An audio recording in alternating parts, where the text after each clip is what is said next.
Assalamualaikum warahmatullahi wabarakatuh.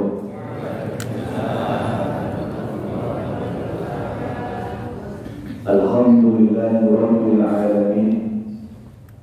Wassalatu wassalamu ala rasulillahi anbiya'i wal mursalin wa ala alihi wa ashabihi ajma'in, amma ba'du.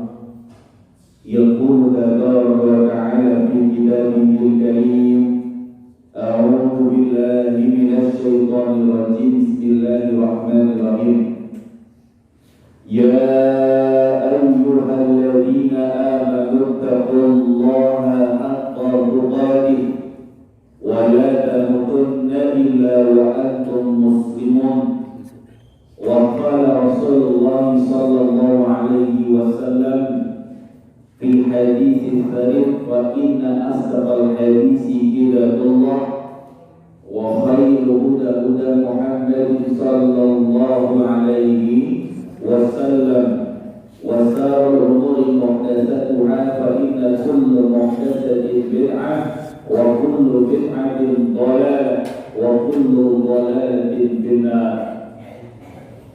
Hadirin wal hadirat yang dimuliakan Allah Subhanahu wa taala. Alhamdulillahirabbil alamin.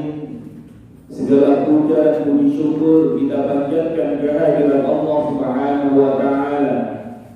Yang alhamdulillah Allah masih memberikan anugerah iman, Islam, kesehatan dan kesabaran kepada kita. Yang alhamdulillah Allah masih memberikan kita rezeki. Yang alhamdulillah Allah masih berikan kita kesempatan hidup, kesempatan untuk kita menghadiri majelis ilmu yang mudah-mudahan Allah ridho semua insyaallah. Yang mudah-mudahan duduknya kita di majelis yang mulia ini senantiasa mendatangkan keberkahan dari Allah Subhanahu wa taala insyaallah. Salawat dan salam semoga senantiasa tercurah limpah kepada junjungan kita Nabiullah Muhammad sallallahu alaihi wasallam, kepada keluarganya, sahabat-sahabatnya, tabi'in, tabi'ut tabi'in dan orang-orang salih yang senantiasa bersungguh-sungguh dalam mengamalkan, mempelajari dan mendakwahkan sunnahnya Rasulullah sallallahu alaihi wasallam. Hadirin wal hadirat sekalian, alhamdulillah saya bahagia sekali di pagi ini kembali Allah pertemukan kita, yang mudah-mudahan Bapak Ibu sekalian semuanya sehat walafiat, dimurahkan segala urusan insyaallah, dimurahkan rezekinya, dipanjangkan umurnya, dan mudah-mudahan senantiasa diberikan keberkahan dari Allah Subhanahu wa taala.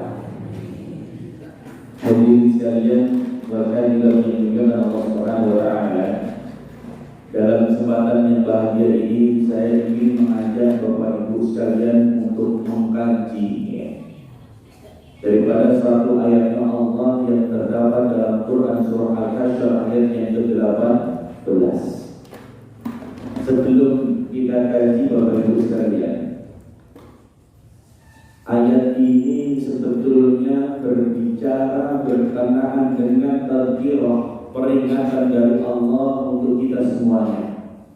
Yang mana hadirin wal hadirat sekalian, kalau kita bicara tentang waktu, rasanya baru kemarin Bapak Ibu kita ini di awal tahun 2021. Tapi boten kraos, ternyata sekarang sudah berada di bulan Januari tahun 2022. Rasanya cepat atau lambat kira-kira Bapak Ibu? Sing tua ditambah tua kita, yang dulunya muda juga tambah tua, yang tua pun juga banyak yang sudah tiada. Sebetulnya bukan masalah tuanya ini yang akan kita bahas Bapak Ibu sekalian, tapi ternyata ada hal yang mungkin menarik untuk kita kaji Bapak Ibu sekalian. Yang pertama terkait dengan tradisi umat yang mungkin ada yang perlu kita luruskan Bapak Ibu sekalian.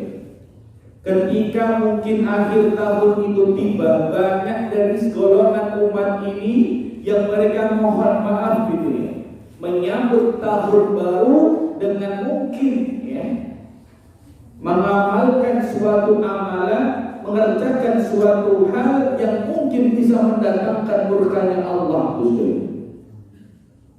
Bahkan ya,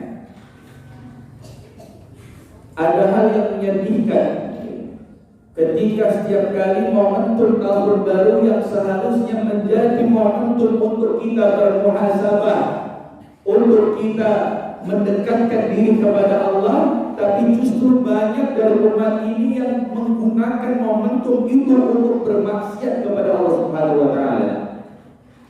Bahkan yang lebih memprihatinkan lagi, pada malam pergantian tahun itu banyak mereka yang mohon maaf ya, muda-mudi yang berzina. Bahkan yang terbaru itu belum lama kami mendapatkan kabar, akhir tahun 2021 itu banyak mereka yang nikah muda karena hamil duluan. Nauzubillah. Padahal bagus sekali ya, ketika momentum pergantian tahun, ketika momentum awal tahun, ini ulama salafus soleh dulu bagus sekali. Ini mereka menyambut dengan sedih apa bahagia ya. Sedih. Kenapa sedih? Karena memang menjadi hal yang menyedihkan bagi para ulama-ulama kita, bagi generasi salafus soleh, ketika umurnya bertambah, ketika usianya bertambah, tapi amal solehnya tidak bertambah. Bagus sekali. Maka Bapak Ibu yang dirahmati Allah Subhanahu wa taala, ya, dalam sebuah hadis Rasul menyebutkan, min husnil islami mar'i tarkuhu ma la ya'ni. Tanda kebaikan keislaman seseorang itu ketika dia mampu meninggalkan apa yang tidak bermanfaat untuknya. Jadi Bapak Ibu sekalian, semakin baik keislaman seseorang, maka dia akan meninggalkan apa yang mendatangkan murkanya Allah. Semakin baik keislaman seseorang, dia akan meninggalkan apa yang menjadi hal yang diharamkan sama Allah. Apalagi yang perkara syubhat kalau sekalian. Dan inilah yang harus menjadi evaluasi kita, yang ternyata terkadang akhir tahun, awal tahun itu terkadang kita masih lalai Bapak Ibu sekalian. Padahal ketika umur itu bertambah, ketika usia itu bertambah, kita jatah uripe awake dhewe itu nambah apa syukur Bapak Ibu? Syukur. Oleh karena itu Bapak Ibu sekalian, inilah Quran surah Al-Asr yang mudah-mudahan nantinya bisa kita kaji, kita pahami, kita ambil kebaikan darinya insyaallah. Tapi kurang afdal Bapak Ibu sekalian kalau kita kaji belum kita baca sama-sama dulu ya. Mudah-mudahan jadikan pagi kita berkah insyaallah. Saya baca dulu Bapak Ibu sekalian bisa menurunkan. A'udzu billahi minasy syaithanir rajim.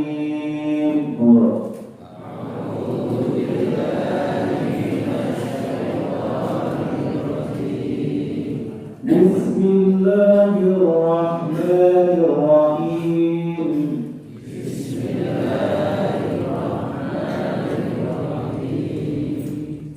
Ya ayyuhalladzina amanu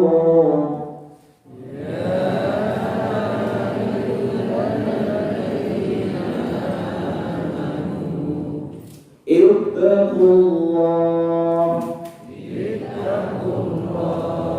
wal tanzur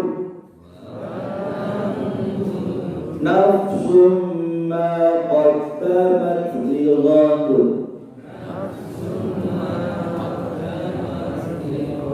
wattaqullah innallaha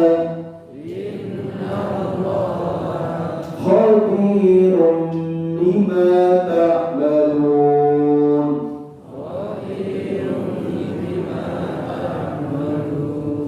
Sadaqallahul azim. Alhamdulillah Bapak Ibu sekalian, bagaimana tadi yang kami sampaikan. Jadi ayat ini sebetulnya di sana ada tazkirah dari Allah yang patut untuk kita cermati, Bapak Ibu sekalian. Yang mana hadirin wal hadirat yang dimuliakan Allah Subhanahu wa taala. Ketika para ulama menjelaskan tentang tafsiran ayat ini, salah satu di antaranya adalah penjelasan Imam As-Sa'di dalam tafsirnya, tafsir As-Sa'di, beliau menjelaskan hakikat ayat yang kita baca tadi, Bapak Ibu sekalian. Ya'muru ta'ala ibadahul mu'minin bima yuwajibuhul iman wa yaqtadiyahu min nuzuli taqwahu sirran wa alaniyah. Jadi Bapak Ibu sekalian, dalam ayat yang kita baca tadi, Allah mengawali ayatnya dengan kalimat ya ayyuhalladzina amanu taqullah. Allah memanggil, ya. Siapa yang Allah panggil dengan panggilan khusus? Mereka orang-orang yang apa perintahnya Allah? Ittaqullah. Jadi dalam ayatnya itu Allah mengawali untuk mereka yang mengaku beriman untuk senantiasa apa Bapak sekalian? Memperhatikan keterusan takwanya kepada Allah Subhanahu wa taala. Baik itu sirran wa alaniyah. Ketakwaan yang itu sifatnya sembunyi-sembunyi maupun ketakwaan yang sifatnya terang-terangan. Karena ternyata memang dalam kita bertakwa ada yang terkadang perlu kita nampakkan, ada yang mungkin perlu kita sembunyikan musuh. Tentu momentumnya kalau kita bicara misalkan contoh sedekah, itu kan ada yang mungkin sedekahnya dengan terang-terangan, ada juga orang yang nggak mau terang-terangan. Tapi ternyata memang ketakwaan itu terkadang harus kita munculkan sekalian. Biar apa? Orang yang melihat, biar orang yang mungkin sebelumnya tidak tahu jadi tak tahu, kemudian mereka juga melakukan ketaatan sekalian. Fi jamil ahwal, dalam segala keadaan. Jadi memang ketakwaan itu tidak mengenal tempat, tidak mengenal waktu, Bapak sekalian. Wa ayyura'u ma amarahullahu bihi min awamirihi wa syara'ihi wa hududihi.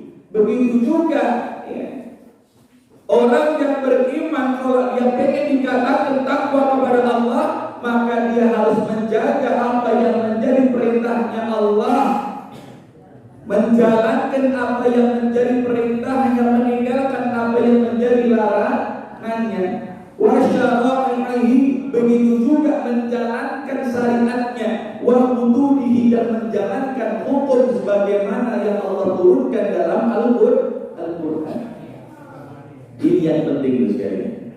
Setelah Allah mengingatkan orang yang beriman untuk bertakwa, Allah kemudian mengingatkan, ya ayyuhalladzina amanu taqullah wal tanzur nafsum ma qaddamat lighad. Dan hendaklah setiap diri baru saja, ya. Dan hendaklah setiap diri pribadi mereka memperhatikan atas apa yang telah dikerjakannya. Ya. Ini yang akan kita kaji baru saja. Maka hendaknya orang yang mengaku beriman itu yang guru malahum wa ma'alaihim, dan hendaklah mereka yang beriman itu memperhatikan apa yang telah dikerjakan dan apa yang hendak dikerjakan dulu.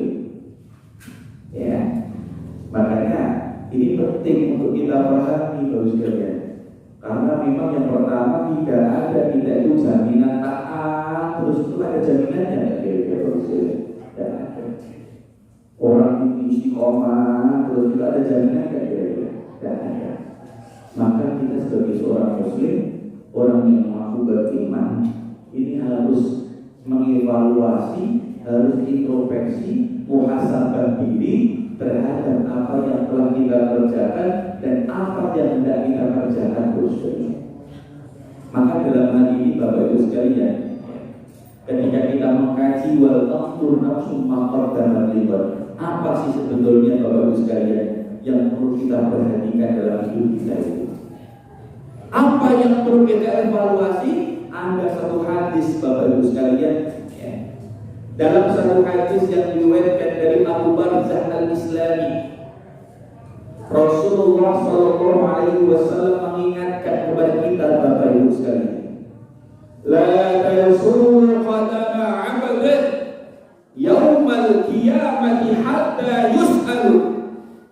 Rasulullah Shallallahu Alaihi Wasallam mengingatkan kepada kita sekalian, la tazulu qadama 'abdin, dan tidak bergeser kaki seorang hamba yaumal qiyamah, pada hari kiamat nanti baru sekalian, hatta yus'al, sampai ditanya kalian Allah Subhanahu wa taala. Apa yang ditanya sama Allah terhadap diri kita Bapak Ibu sekalian? Ini yang akan kita kaji. Yang pertama kata Nabi, an umrihi fima afnah. Yang pertama, besok pas hari kiamat badhe ditangkapkan dumateng kula panjenengan sami kalian Allah. Gimana kalau yang pertama babakan umur Bapak Ibu sekalian. Umur yang Allah berikan ini kita habiskan untuk apa? Ya. Bapak Ibu sekalian, kalau kita bicara tentang umur kita ini terbatas atau tidak kira-kira? Dan kalau kita mau jujur dengan diri kita, kira-kira umur yang Allah berikan ini antara yang untuk ibadah, untuk bekerja, untuk kita bersenang-senang, itu kira-kira mana yang lebih banyak Bapak Ibu? Kira-kira dalam satu hari kita evaluasi Bapak Ibu, sehari jatahnya berapa jam? Berapa jam Bapak Ibu? 24 jam. Saya dengan Anda sama apa beda kira-kira? Sama, jatahnya sama kan? 24 jam.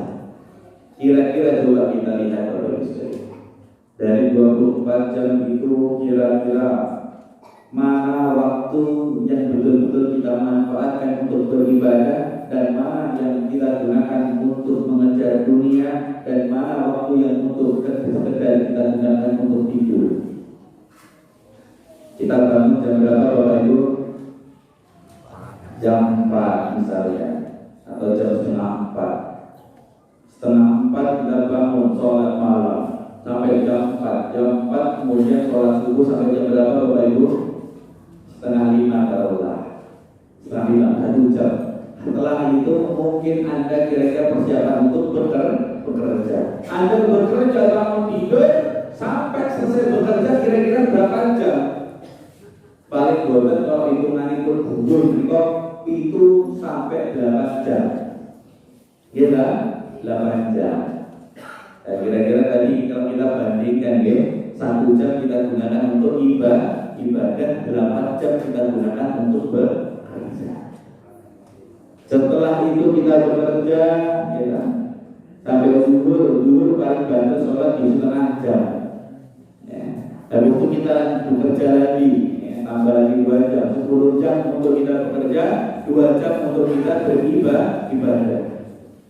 Begitu nanti sampai malam harus sekali. Maka pertanyaan saya, kira-kira mana waktu atau umur yang Allah berikan ini untuk kita beribadah, atau untuk tidur, atau hanya sekedar untuk kita bekerja? Padahal umatnya Nabi Muhammad SAW, dalam sebuah hadis yang diriwayatkan dari Abu Hurairah radhiyallahu anhu, Rasulullah bersabda, an Abi Hurairah qala Rasulullah sallallahu alaihi wasallam, dari Abu Hurairah radhiyallahu anhu bahwasanya Rasulullah bersabda, a'maru ummati bidani, a'maru ummati bidani, umur umatku itu kata Nabi, ma baina sitin ila sab'in. Jadi umurnya Nabi kata Nabi, umur umatnya Nabi itu kata Nabi antara 60 sampai 70 tahun. Wa aqalluhum man yajudu dan sebagian besarnya atau jumlahnya cuma sedikit yang mampu melewati umur ini Bapak Ibu sekalian. Ini berarti Masya Allah ya, kita itu sedihnya sama Nabi.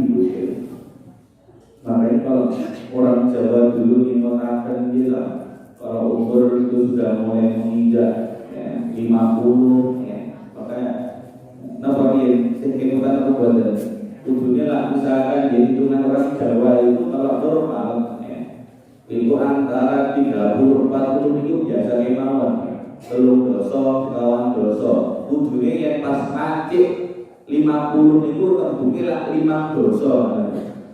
Ini 5 doso itu buatan waktu ya kan? Entahnya apa? Seket itu lah artosis senangnya keponan ya. Karena memang pada usia ini seseorang itu mulai dicabut nikmatnya sama Allah. Rambut yang dulunya kita berubah menjadi putih, rambut yang dulunya tebal berubah menjadi tipis. Dulu di sisir kanan manut kanan, di sisir kiri manut kiri. Umur 50 sudah beda cerita Bapak Ibu. Kita mungkin ada umurnya yang sudah 50 Bapak Ibu angkat banyak ya. Terus sama buat kira-kira itu pada sebagian nikmat, makanya umur 50 lebih sering pakai pejis. Kenapa? Karena memang di usia ini rambut sudah mulai memutih, rambut pun sudah mulai berkurang jumlahnya. Begitupun juga nikmat yang lainnya mulai perlahan dicabut sama Allah. Yang dulunya kalau minum teh itu harus panas, tidur kental, itu kalau usia 50 sudah berbeda Bapak. Teh satu panas tapi tawar, ya kan? Sing biasanya obrolan tukang jual sate itu Mas tunggal topeng ya. Mas tunggal beli umur 50 dia akan sedikit pelan mengurangi produksi. Kita lagi inilah kita usia. Maka usia 50 kalau bisa mulai berhati-hati waktu. Apalagi nanti menginjak usia sekudune 50 dari saya dan nanti nambah lagi 10 jadi 60 itu lah kudune 60 namanya. 60 itu buatan dalam hitungan Jawa adanya berapa? Sewida. Kenapa sewida? Karena memang itu peringatan orang dulu kepada kita. Sewida itu tegese sejati ini wis wancine tidak.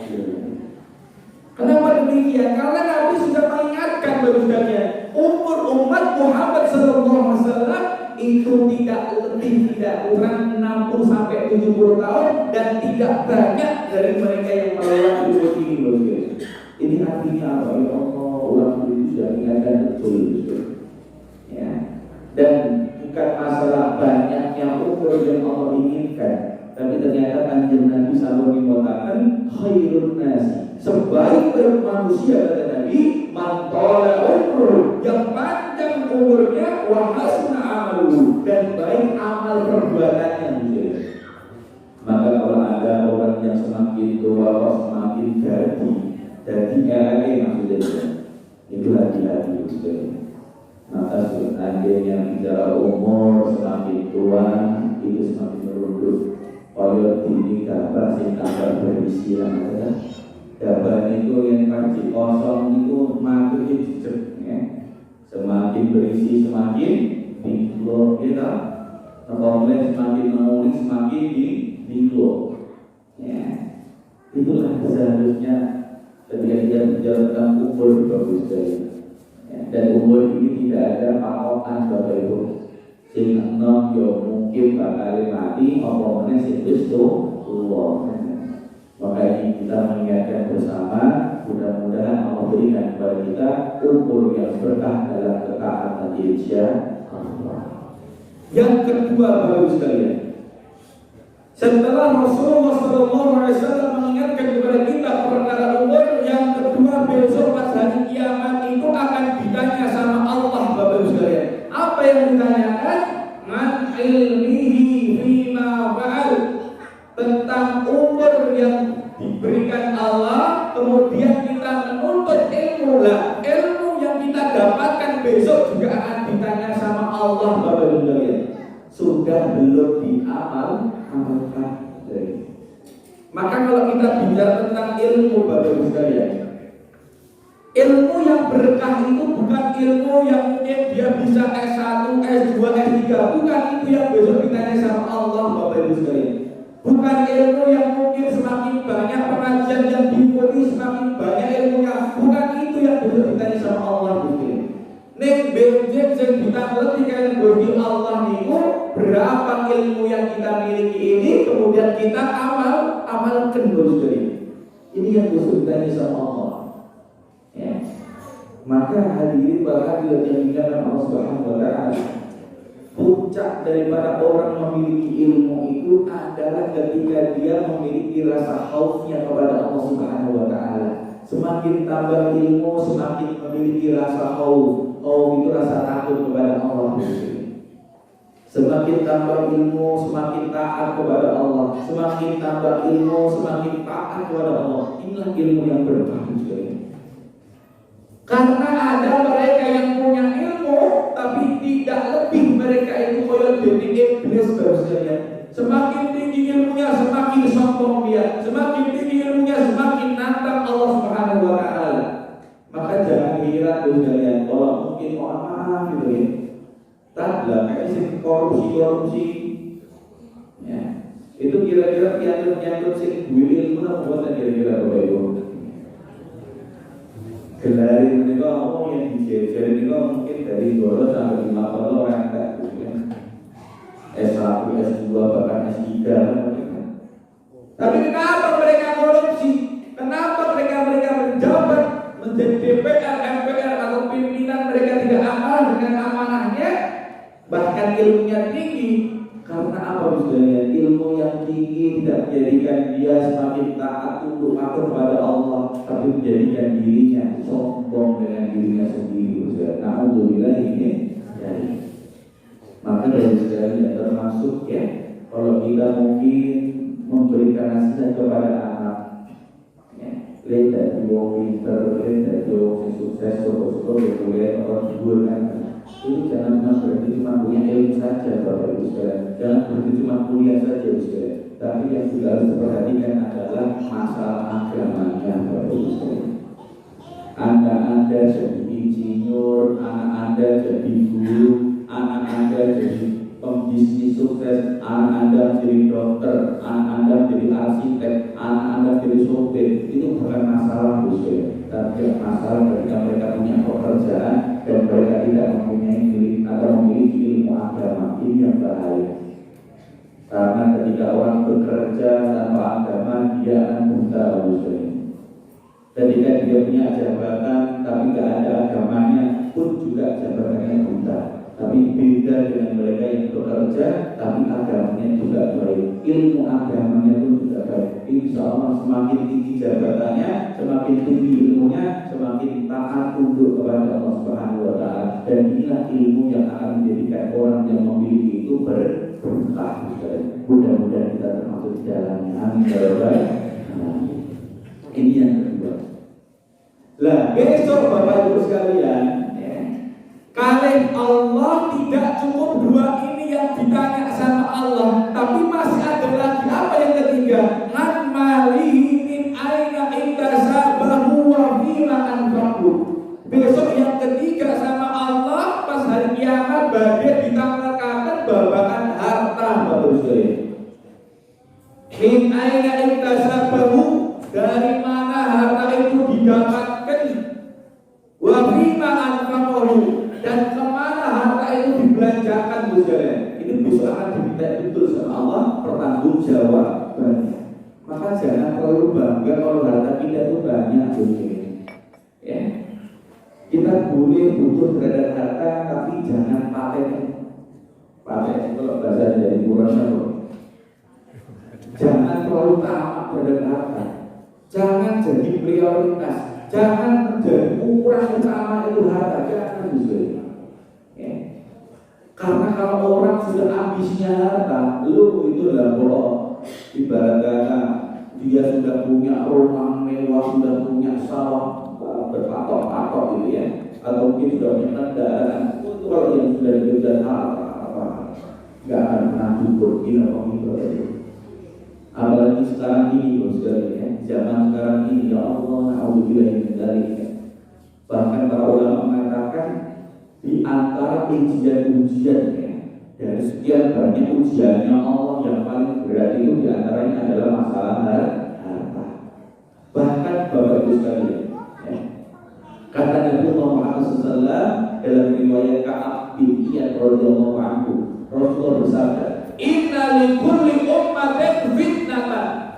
Sesungguhnya masing-masing umat itu punya ujian dari Allah Subhanahu wa taala.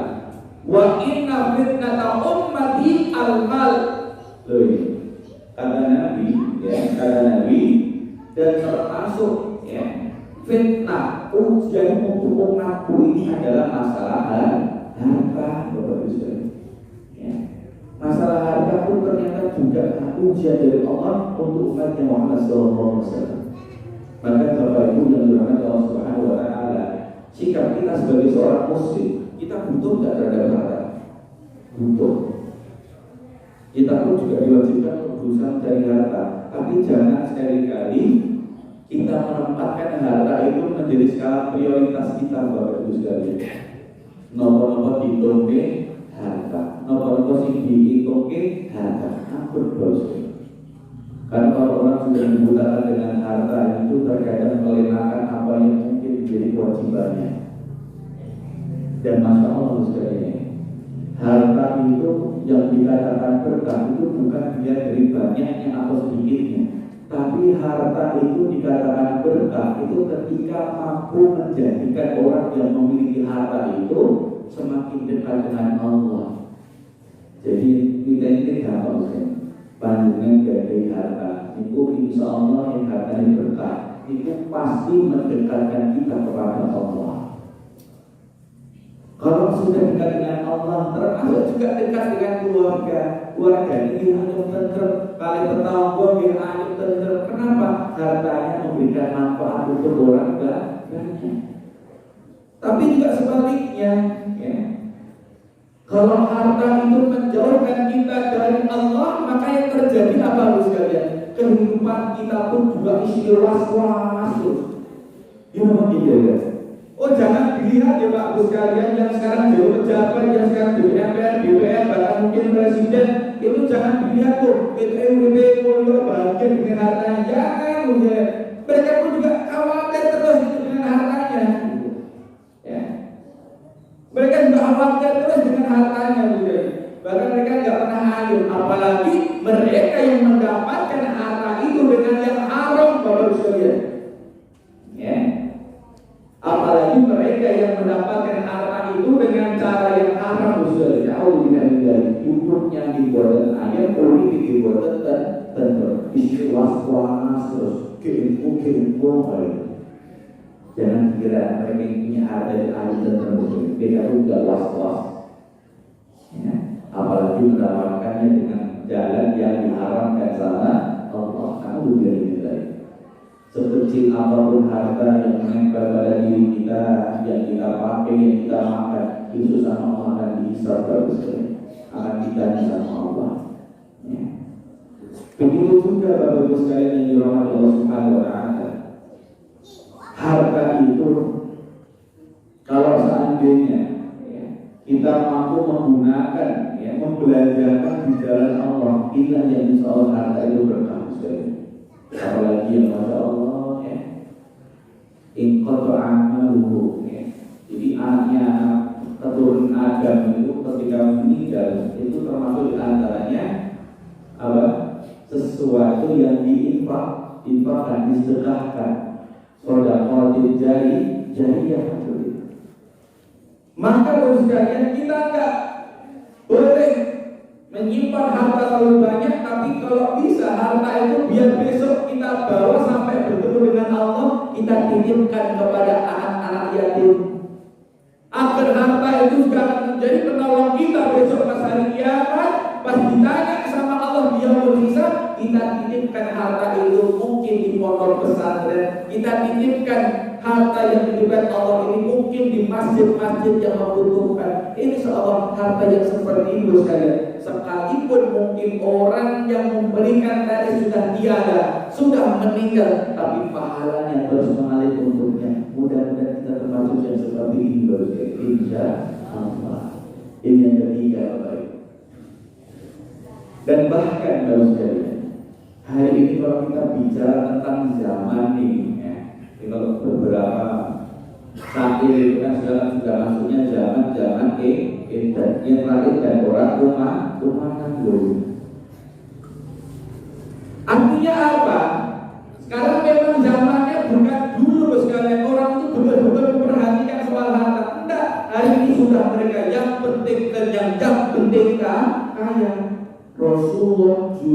Rasulullah sudah mengingatkan kepada kita sekalian.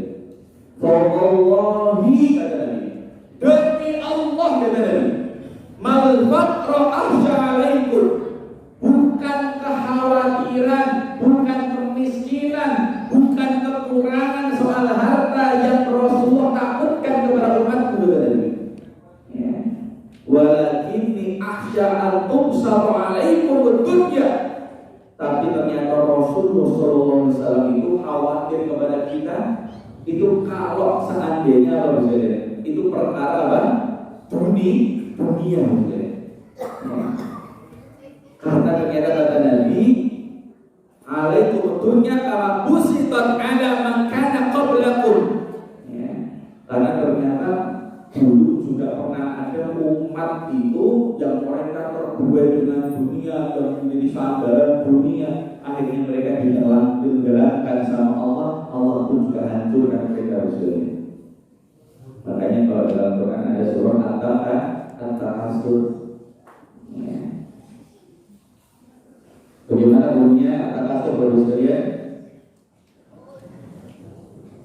At-Takasur gimana bunyinya? Qul ya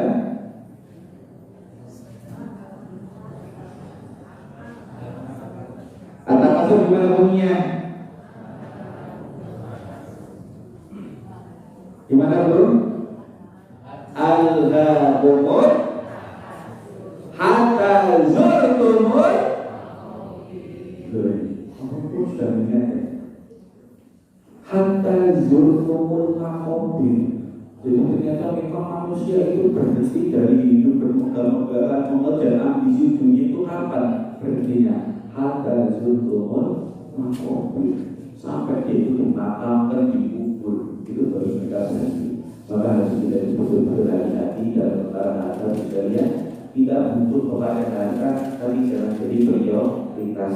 Kita butuh terhadap harta, tapi kita harus pandai-pandai kita, berhati-hati kita memilih harta yang untuk kita, untuk keluarga kita, untuk anak kita. Karena harta yang kita makan itu juga akan berpengaruh terhadap doa-doa kita. Bagus sekali. Karena pernah dalam sebuah riwayat Rasulullah juga menjelaskan ada seseorang yang dia dalam keadaan safar, kemudian dia berdoa ke langit, ya Rabbi, ya Rabbi. Ya, dia mengangkat tangannya ke langit, ya Rabbi, ya Rabbi. Tapi kata Nabi, ya, dia makan dikenyangkan dengan hal yang haram. Dia minum pun juga dari yang haram. Bahkan pakaian yang dia pakai itu juga dari yang haram. Bagaimana Allah mengabulkan doanya? Makanya bagus sekalian audioin dari harta yang haram itu berpengaruh bagus sekalian. Bisa jadi loh, bisa jadi. Kalau kita punya hajat, kalau kita berdoa sama Allah kok orang kabul, itu bisa jadi mungkin ada harta haram yang masuk kepada kita. Bisa jadi harta yang mungkin haram, yang subhat itu masuk kepada kita, bagus sekalian.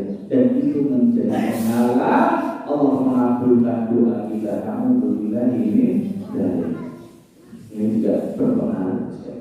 Kemudian yang terakhir Rasulullah SAW mengingatkan kepada kita.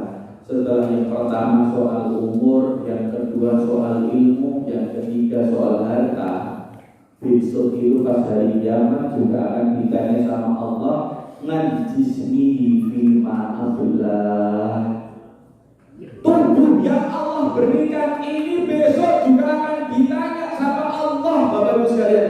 Tubuh yang Allah berikan ini usangnya untuk apa? Sampai tuae, sampai lemes ini kita gunakan untuk apa? Itu besok juga akan ditanya sama Allah, Bapak-Ibu sekalian. Ya. Apakah tubuh yang Allah berikan ini pernah mungkin keselimar membangun masjid? Apakah pernah kira-kira tubuh yang Allah berikan ini lelahnya untuk berjuang fisabilillah, lelahnya untuk menuntut ilmunya Allah? Makanya aku tentu sekali selanjutnya yang rumah pengawasan kok rotok terjun itu tubuhnya alhamdulillah. Senajan pengajian rotok sendena, rasane kecukup gitu, geringan gitu.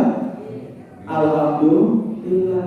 Besok geringan panjenengan, lelahnya panjenengan duduk pas pengajian pun juga akan menjadi saksi di hadapan Allah. Kenapa? Tubuh ini besok akan ditanya sama Allah. Tubuh, apakah kamu pernah capekmu itu karena menuntut ilmu, karena menuntut ilmunya Allah, pernah? Alhamdulillah. Senajan mungkin pengajian rodok ngantuk-ngantuk kejungkemang, geringan, putusan darah, itu gak usah khawatir. Alhamdulillah. Mudah-mudahan besok geringan awake dhewe, kejungkemangnya awake dhewe itu menjadi saksi di hadapan Allah kalau tubuh ini pernah lelah di jalan Allah. Jangan sampai tubuh yang gagah ini, jangan sampai tubuh yang mungkin Allah berikan ini lelahnya hanya sekedar mengejar dunia. Kalau tubuh hanya lelahnya mengejar dunia, lah bahwa dunia itu ketenangan itu gak akan pernah puas, bahkan tiap hari yang dirasakan hanya letih. Pernah suatu ketika saya punya kawan, dia merasakan capek yang luar biasa sekali. Sampai akhirnya bilang ke saya, sebagai pancen menjadi nolu yang tadi tur nesoni. Karena dia kebetulan tinggal di Jakarta, berangkat bekerja itu, kalau mungkin orang lain bekerja, kalau di sini berangkat bekerja jam berapa Bapak Ibu? Jam 6, misalnya jam 7 ya. Tapi ternyata di Jakarta itu untuk orang bisa on time jam 7 itu dia harus berangkat sebelum subuh Bapak Ibu. Karena orang Jakarta ini, kalau yang orang Jakarta tahu macetnya luar biasa. Macetnya luar biasa juga, luar biasa macetnya itu. Makanya untuk mengantisipasi itu kata dia berangkat sebelum subuh. Sampai di kantor harus tidur gitu, absen itu. Kemudian di dalam kantor sampai jam 2, jam 3 gitu. Kemudian pulang pun juga macet lagi di jalan sampai rumah jam 7 malam. Ketemu anak-anaknya juga sudah pada ngantuk gitu. Ketemu istrinya harus pasok, gak bisa kayak dulu. Gak ada sama sekali yang kondisinya. Karena sudah sampai rumah anaknya sudah gak mau nyambut. Oh bapak ya bergaulnya ya. Gak bisa ngajari anaknya, ngajari ngaji, ngajari baca Iqra, menyimak Al-Quran istrinya. Orang kalau pernah itu kira-kira hidupnya suntuk gak kira-kira? Suntuk bagus sekalian. Ayat berbuatan ayat hidupnya seperti itu ya. Maka beruntunglah panjenengan yang mungkin bekerja ya sewajarnya bekerja, pulang juga sewajarnya pulang, sampai rumah masih disambut anak yang mungkin masih minta bermain dengan kita ya. Masih disambut istri, mas rahasianya kan nopo ya, ngantuk sok nawan nawa sayur oseng jalan gitu. Itu luar biasa loh dia. Bersyukur betul panjenengan kalau punya suami yang seperti ini. Bersyukur betul suami yang punya kondisi seperti ini bos ya. Karena terkadang orang itu merindukan hal-hal yang seperti ini bos ya. Bahkan kalau perlu bos ya, Anda masih punya anak kecil ya, masih terkadang pagi diantarkan sampai sekolah, itu bersyukurlah bos ya. Karena bisa jadi hal itu menjadi sesuatu yang mahal bagi orang yang menginginkannya bos ya. Dengan sadar ngantar ke istri belanja, ngantarkan anak sekolah pun masya Allah ya.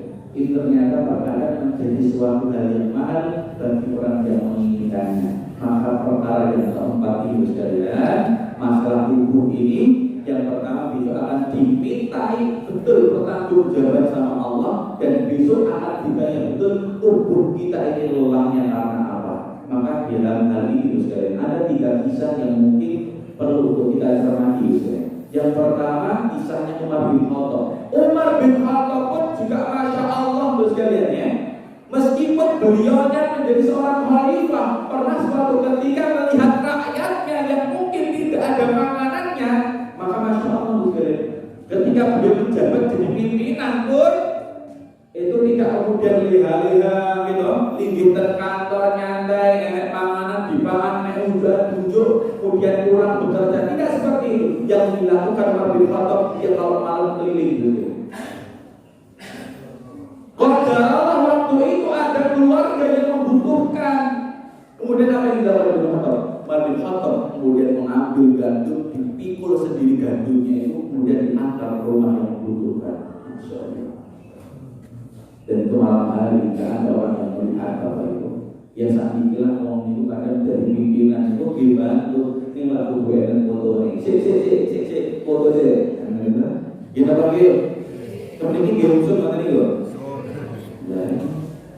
Pemimpin kita dulu Bapak Ibu sekalian. Kalau membantu orang nggak perlu foto, nggak perlu orang melihat. Yang penting Allah melihat. Ini ya Bapak Ibu sekalian.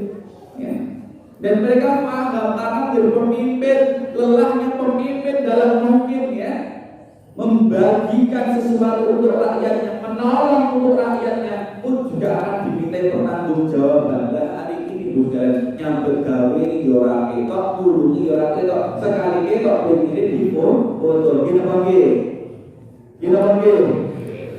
Lagi berarti harus Umar bin Khattab nggak mudah seperti ini.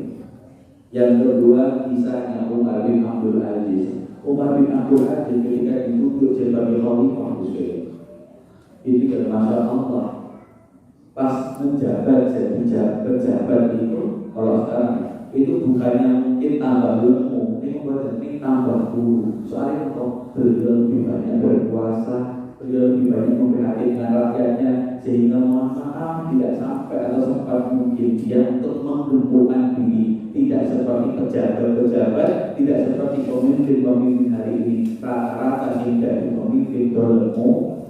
Kita panggil Umar bin Abdul Aziz. Aib Bapak Ibu sekalian, dari pemimpin kok lemu. Aib. Ya. Karena mereka khawatir disukai sama Allah. Bagaimana Anda bisa gemuk? Bagaimana Anda bisa kenyang? Sedangkan rakyat Anda merasa lapar, merasa menjadi seorang yang miskin. Tapi hari ini sulit ditemukan sosok seperti Umar bin Abdul Aziz. Yang ketiga sekalian, ini yang agak berat ini ya. Ada seorang sahabat namanya Mus'ab bin Umar. Mus'ab bin Umar itu masya Allah sekalian. Kalau kita mungkin paling better berjuang di jalan Allah itu paling tak sayang karena dan juga memperbaiki orang yang orang rampung, kita video itu paling kita juga. Mus'ab bin Umar lebih daripada itu sekali. Ketika perang, ya kan, di wilayah Tabuk itu sekali, ya, itu sampai pernah suatu ketika Mus'ab bin Umar ditunjuk untuk membawa panji Islam saudara. Ketika Mus'ab bin Umar ini berada di paling depan bersama para mujahidin melawan kaum kafir Quraisy, waktu itu sekalian tangan kanannya Mus'ab bin Umar itu terputuskan pedang. Niku yang mungkin awal diri, itu yang andai kata orang mati, mungkin mereka mati. Tapi Mus'ab bin Umar tidak begitu. Dia tetap bangkit, tangan kanannya putus, tapi tangan kirinya masih ada. Akhirnya panji dari dipegang dengan tangan kiri. Maju lagi bukan? Yang ada mungkin mundur ke sendiri yang ada. Mus'ab bin Umar tidak begitu. Dia maju lagi, panji itu dibawa lagi dengan tangan kirinya. Kalau masalah, tangan kirinya juga kena sabetan pedang. Niku awal diri kena rekor-rekor mati ingin mati, atau mungkin lari ke belakang diri ini salawatu itu kalau kita Mus'ab bin Umar tidak begitu. Panji itu diambilnya lagi dengan lehernya, kemudian panji bendera Rasulullah dengan kalimat la ilaha illallah, dari dia pegangnya bukan dengan tangan kanan, dengan tangan kirinya, tapi dengan lehernya. Kira-kira kita kalau ini sudah tahu belum? Masih jauh terus. Maka Bapak Ibu kembali ke pembahasan tadi, soal tunduk ini juga bisa akan dimintai pertanggungjawaban sama Allah. Mudah-mudahan Bapak sekalian, lelahnya kita dalam mencari nafkah, lelahnya kita dalam berjuang di jalan Allah, lelahnya kita dalam menuntut ilmu, mudah-mudahan semuanya dicatat oleh Allah sebagai amal kebaikan yang nanti mudah-mudahan bisa mengantarkan kita ke surga. Amin ya rabbal alamin. 4 hal ini bagus sekali yang seharusnya menjadi bahan evaluasi untuk kita. Ini yang bisa kami sampaikan dalam kesempatan yang berbahagia ini. Insya Allah dengan kesempatan kita akan lanjutkan lagi belajarnya. Jadi mohon saja Allahumma alimna bima yanfa'una wanfa'na bima 'allamtana wa alhimna rusydan wahdina ila siratal mustaqim. Kurang lebihnya mohon maaf. Aku berkata wassalamualaikum li wa lakum. Assalamualaikum warahmatullahi wabarakatuh.